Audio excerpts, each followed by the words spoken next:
is your towel? Do you even wash it? No, I don't wash the towel. The towel washes me. Who washes a towel? You never washed. You wash your towel? You never wash the towel? What am I gonna do? Wash the shower net?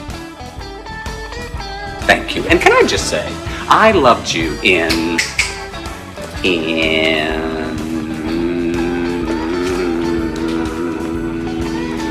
IMDb. Hello, everyone, and welcome to the theater. It's Hard-Headed Sports with Spinny and Fetty Bus. Famous for their podcasts, you can now catch them right here on The Al Travis Show. And we've got them. Love having them here. Spinny, Fetty, thanks for being here, guys. Isn't this a wonderful time of the year? Not only are we talking the NBA Finals, and we'll get into that in a second, but already the NBA trade rumors, all these teams that thought they had enough and didn't have enough, and what are they going to do? I love talking basketball this time of year. How you doing, Bus? It is a great time of year for the NBA, that's for sure. The draft coming up, too. Don't forget Oh, about yeah. that. Yeah, well, and it's the Cooper kid where he's going, and that's just a done deal, right? How far down the draft does it interest you, Bus? I would say the first, I'm trying to think here, first 6-7 picks. Okay. I was going to say, it doesn't get to 10. It might get to 10. Okay. But yeah, not quite. But either way, I feel like that's a pretty good number of high level prospects in this draft. I'm even thinking guys that seem a little more low key, kind of like a Con Canoopel from Duke. Mm-hmm. But he measured all of his measurements and his athleticism tests. Like he was insane in terms of that. He was like top 3 in almost every athleticism test, and it doesn't seem like that when you watch him play. But he's just a solid all around player with no real weakness, and I just think there's a lot of guys like that are pretty solid all around. Spinny, how about you? How excited are you about the draft? The draft is fun. I mean, for me, not quite as fun as the trade piece of it, but also very fun. And Bus made a good point about this being deeper year. And we always say, like, yeah, the top 10 only matters, but the amount of stars we have right now that were drafted outside of the top 10 or, you know, a lot of them in that 10 to 20 range. So, yes, right now it looks like that's the guys we're going to pay attention to, but there's always that diamond in the rough guy that surprises all of us. Halliburton, Giannis, blah, blah, blah. Halliburton picked 12. Tyrese Maxey was picked like 21 or something. Desmond Bane, I don't know if we're going to talk about that. He just got traded for 4 first-round picks. He was picked 30. So well, let's just go with the top ones today. If you're the Bucks, both of you, do you trade Giannis because you can get the world for him, right? You want to start a team fresh, trade Giannis, or do you still try to build around him? What do the Bucks got to do? I'll start with you, Spin. Absolutely not. Do I ever trade Giannis unless he asks out of Milwaukee? And you just try to build around him. You got to have the conversation with Giannis if you're ownership there, like, hey, listen, these next couple of years, we're not going to have as good of a team as we had. But we're going to put it together. In 2 years, we're going to be ready to go, and we're going to make a whole nother run at this. That's how you got to sell them. That's fair enough. Bus, your thoughts? Trade him? Yeah. He's such a hyper-competitive guy, so you can't really frame it in the words of, like, quote-unquote. We'll be done for 2 years. Don't worry about that. Yeah. But 2026 next year is another really loaded draft class. So maybe you try to entice him a little bit with that. We try to build around you through the draft, these next couple of drafts, because Damian Lillard is likely to miss all of next season. So as their second best player, I don't really see how the Bucks are going to be very good for next year. So maybe you could kind of frame it like that. I'm with Spinny though. You don't ever trade a guy like Giannis unless he demands out, which would make it a worse situation though. So I get it from that standpoint too, because he asks out, then you're not going to get. You're not going to get anything. Yeah, exactly. All right, let's talk other stuff. Today we find out the Bus family wants to sell, not my bus, but the Bus family wants to sell the Lakers for $10 billion. Make that trade. I know. I was going to say that would have made my life better. No, a guy with $10 billion. So they're going to make the Lakers worth $10 billion. That's the reason for the whole trade deal that happened with Denver. It's conspiracy. I know you hate this, Spinny, but Denver then ends up getting Cooper. What's the name? The Cooper kid. Mavs, you mean? Yeah, the Mavs. I'm sorry. Yes, thank you.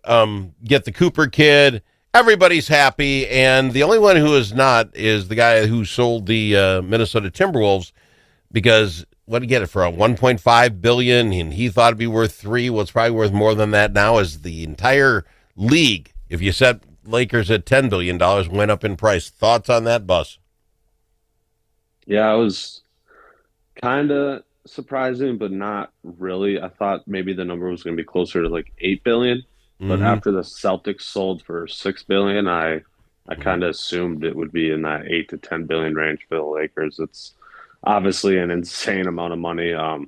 They kind of are keeping it in house though. The guy who's buying it already owned like 26% or 27% of the team, and Jeannie Buss is still going to be the governor and still run the team. So nothing really changes, honestly. But that's what I'm saying. But everything, it's conspiracy spin in that everybody gets that much more money. Are we talking play money by now? If you're buying things like this for $10 billion, Spin? Well, Mark Walters, the guy that's the big in charge of this, owns a TWG investment group, which owns 100 million billion different companies. So I don't think he's super worried about where that money is going to come from. One thing it will change is it'll be interesting to see if we get like Dodgers, Yankees level spending from the Lakers now. Now that there's more money to back it up, and it's not like just the Lakers funding the Lakers and you having to be more chill with it. It'll be interesting if Walters is just money, because it doesn't matter as much anymore. That'll be a fun thing to see. All right, we got to talk a little bit about the game this evening. Does the NBA Finals end tonight, Spinny? It does not. The Pacers are winning tonight. We're going to Game 7 on Sunday in OKC. Bus, could you tell Spinny what an idiot he is? The only chance Pacers had is if Halliburton was very healthy, and he's not. Yeah, I don't know how he's going to play. Obviously, he's going to try to play, but he's going to be severely limited. And I already saw him just get absolutely hounded for the 30 minutes that he tried to play through the injury last game, where he didn't even score one single bucket. He went 0 for 6 in 30 minutes. He only had 4 free throws, like one of the worst final games I've seen. So I don't know how he's going to be able to even get around Lou Dort, for that matter. I mean, we're talking first-team defender here. I think it ends tonight. But then again, I've been wrong practically every single game this series, so I don't know. See, either Spinny's smoking something, and I'm not opposed to that, but he's smoking something, or he's doing his own reverse psychology. He knows exactly what you said is true, but we've picked it wrong all the time. So Spinny's thing, and I think that OKC wins, but I got to pick Indiana because I've been wrong. Spinny is always reverse psychology when it comes to NBA playoffs. I have never done reverse psychology in my life. I don't know what you two are ever smoking. You two are the ones smoking something. If we're picking a master motivator, picking against the Wolves all the time. Have I done that on this show? Yes, you have. Yes, absolutely. Anyways, the Pacers were competitive in Game 5 with Halliburton being severely limited in OKC. And now this is in Indiana. OKC's been a bad road team in the playoffs this year even. So I think there's more of a chance. I think we see another Pascal Siakam Superman type effort and performance. He's been good. I think they could win. They could. But even if they can be competitive, the loss is the loss, and it comes down to the end of the game with a couple minutes to play. You don't have Halliburton playing for crap. It's SGA's to win. That's the way it's going to go. Sorry. Yeah, this is kind of the obviously Game 5's crucial. Game 3, this is kind of the moment though, the closeout game where the superstars finally like come alive and put their stamp on the game. So I'm expecting SGA to be really aggressive right away in the first quarter. And you guys are coaches. This calf injury, I mean, depending how bad it is, I suppose, but that's something that heals up relatively quickly, right? Or can. My point is, if they actually pulled something off today and you give it Friday, Saturday, and Sunday again, 3 more days to heal. Sunday, if you're Oklahoma City, you don't want to go anywhere near a Game 7. No, you don't want to go anywhere near a Game 7. Yeah. And I will admit, Carlisle's press conference on his outlook for Halliburton for Game 6 was not very promising. Yeah. And usually, head coaches are going to give you the rose-colored glasses answer in the press conference. And if his answer was the rose-colored glasses answer, then it's not looking good for the Pacers. Yeah. And Bus, what do you know about like a calf injury in a basketball player? So you run him out there, Halliburton, I'm talking about, and he really hurts it. Okay, you got the off season. This isn't like something if you hurt it really bad, it'll affect next year. Do they got to save him for next year? That's not that kind of injury, is it? If he thinks he can go, then you let him play. I mean, it's the NBA Finals, right? You kind of got to listen to your player and what he thinks about his health. But the calf actually is kind of a tricky one because a lot of your explosiveness comes from your calf and your Achilles area, right? Especially when in terms of jumping. So that's why it's a little tricky because, just think back. I mean, this was obviously, 7-8 years ago now or whenever. KD, he was playing through that calf strain that he had in the finals, and then all of a sudden he tore his Achilles as a result. Yeah. So there's always the chance for a potential worse injury playing through a calf strain. So that's my only worry, but all right. Let's go to break. All right, let's go to break. We've got our picks for tonight. We'll talk about your Minnesota Twins right after this. Achieving your financial goals requires individual planning and a comprehensive approach. At Midwest Money Management, our mission is to provide you with the knowledge, tools, and confidence to feel comfortable financially today and secure about tomorrow. Learn more at MidwestMoneyManagement.com. That's MidwestMoneyManagement.com. Securities offered through JW Cole Financial Inc., member FINRA and SIPC. Advisory services offered through JW Cole Advisors Inc., Midwest Money Management, and JW Cole Financial Inc. and JW Cole Advisors Inc. are unaffiliated entities. Do you have a closet full of old videos, photos, slides, or films? Regain that space and preserve those memories for future generations. Visit archivinglifemedia.com or call 952-829-8018. See how safe and simple it is to digitize all your media. Gain peace of mind knowing that all those important memories will be saved and can be seen and shared again. Do it today. Check out archivinglifemedia.com or give them a call, 952-829-8018.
Amongst friends, the Al Travis Show. Nothing but talk. We've got him, Spinny and Fetty Buzz, talking Minnesota Twins, and I wish, guys, that jumping on the bandwagon was more like having a bus token, and you could get on and ride to the next stop, and then get off and get back on later with the token, and that sort of thing. Because I jumped on this bandwagon prematurely, and it is not looking good for your Minnesota Twins. Spin, what is going on with the Twins in a 6-game losing skid? Yeah, I mean, it's tough, Al. I think the injuries are coming back to get us now, and I mean, we had been I have been talking about this at least for the last couple weeks. Like, this is going to be a really hard stretch. We can't get swept in series. We gotta stay ahead of the curve, and we just haven't. And the injuries have not helped that. And it's one of our toughest schedule streaks, and the most injured we are at the same time, which is just never a recipe for winning games. Yeah, just for Bus, we lost the series to the Blue Jays. We lost the series to the Rangers. We got swept by the Astros, and if we don't do something today, we'll be swept by the Reds. All decent teams, but we have to be good enough. We're now sliding 10.5 games out. We're in third place. Your thoughts? Yeah, not to mention now we have a series after the Reds versus the Brewers, who are 39 and 35, another solid team, Mariners, and then Tigers to finish the month of June. So very, very tough schedule, like Spinny said. So we gotta try to get rolling at stuff, obviously, when your best players are hurt. So I get that, but see, but Minnesotans fall on that. Other teams get injuries and they have backup guys. They have guys that can do it. We throw out. Go ahead. We don't because the owners never spend money. So like we can't ever expect anything too great with this team when the Pull-Ads just literally refuse to spend money every single offseason. We win our first playoff series in how many years, and they cut payroll. What are we talking about here? Are you able to rip on the people that are there, though? My point being, like Correa, the story in the paper today is how bad he feels. He's kind of having his first year ever at the plate, and he doesn't understand it, and yada, yada. There's a guy making that big ching, and it's not helping. Buxton, I would throw Buxton out on that list. God love Buxton. He's not coming off the field. He's having a stellar year for us, and now the rest of the superstars aren't hanging up, their end of the bargain. Spinny, your thoughts? Yeah, I mean, you're right. I mean, we can't just always say injuries are the reason that got us, but Bus makes a good point. Like, when you're not willing to pay for depth, at some point, injuries are always going to get you, and it's the MLB. Like, people get hurt all the time. The season's so long. Like you have to be prepared. I hate to roast on my man's here, but like Matt Wallner, he's just not a good player. And he is like, but we loved him a year ago, Buzz. We loved the guy. He's a consistent starter for us. It's insane. Yeah. Harrison Bader, another consistent starter. This is a dude that was like a journeyman before he came to our team and was a backup outfielder. Like we just have a bunch of backups. Yeah, I don't disagree. And then the other problem we have is the Detroit Tigers, right? Are they really this good? They're 5 games, if you will, ahead of the New York Yankees. I mean, they're way ahead as far as the best team in the majors. I'll tell you what, Spinny's been on the Tigers train for like 4 years now, and I think that's why we hate Spinny. Yeah, it's finally accurate. So shout out Spinny, I guess.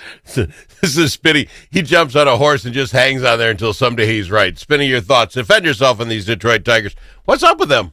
I've bought so much low-price Tiger stock in the last 4 years, and it's finally. I feel like I'm Warren Buffett. Yeah. Just buying the buying low and selling high. Well, that's on the come up. That's the question now. Are you selling or are you buying more? You holding? I'm holding. I'm holding. Yeah, that's a great point. I'm holding. I don't know if the Tigers have an actual ability to win the World Series. I mean, when you have the best pitcher in the league by this much like they do, there's always something. But obviously the Yankees have a way more talented roster. I would argue there's 2 or 3 teams in the AL East with the more talented roster. And then so they have a chance. They'll probably win a round or 2, but most likely losing to the Yanks. All right, fair enough. Everybody loses the Yankees. Guys, I got to fly. Do me this. If folks are saying, hey, how do you pick up the hard-headed sports, where can they get it? How do they do it? Explain it to old people like me.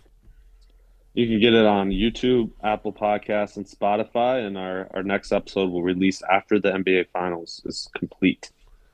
Oh, which mean tomorrow morning? Yeah, could be tomorrow. Fair enough. Spinny, Fetty Bus, appreciate you guys. If it's your turn to host the game, Grandpa's Barbecue